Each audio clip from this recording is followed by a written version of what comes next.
大家好，我是君君，今天给大家分享一道超级下饭的家常菜。首先准备一块魔芋，先把它切成厚片。魔芋富含膳食纤维，多吃也不会胖哦。再把魔芋切成条，把切好的魔芋放在盘中备用。再准备一块酸萝卜，把它切成丝。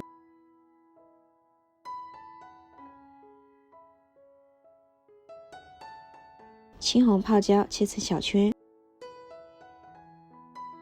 洋葱切成丝，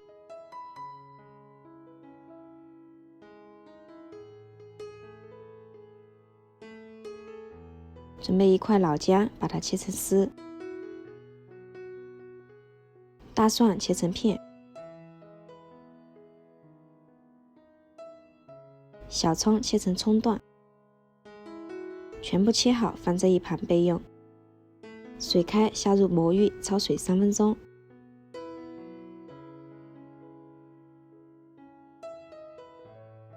把焯好水的魔芋捞出备用。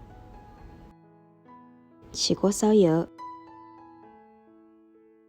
油热之后加入姜丝和蒜片爆香，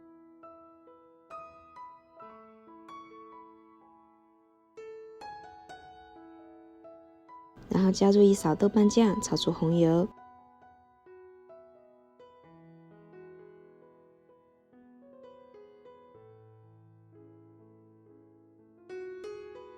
接着加入酸萝卜丝、青红泡椒和洋葱丝，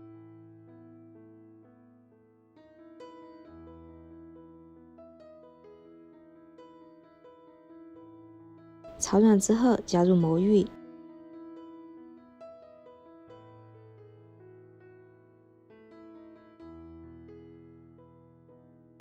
翻炒片刻之后，我们来调味，加入1勺蚝油、1勺食盐、1小勺鸡精，再把它们翻炒至入味。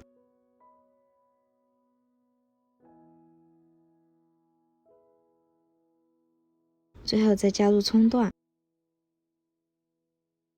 再翻炒几下就可以出锅啦。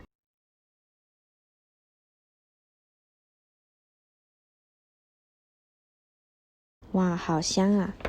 这样一道酸辣魔芋就做好啦，酸辣开胃，超级下饭。你学会了吗？赶紧试试吧。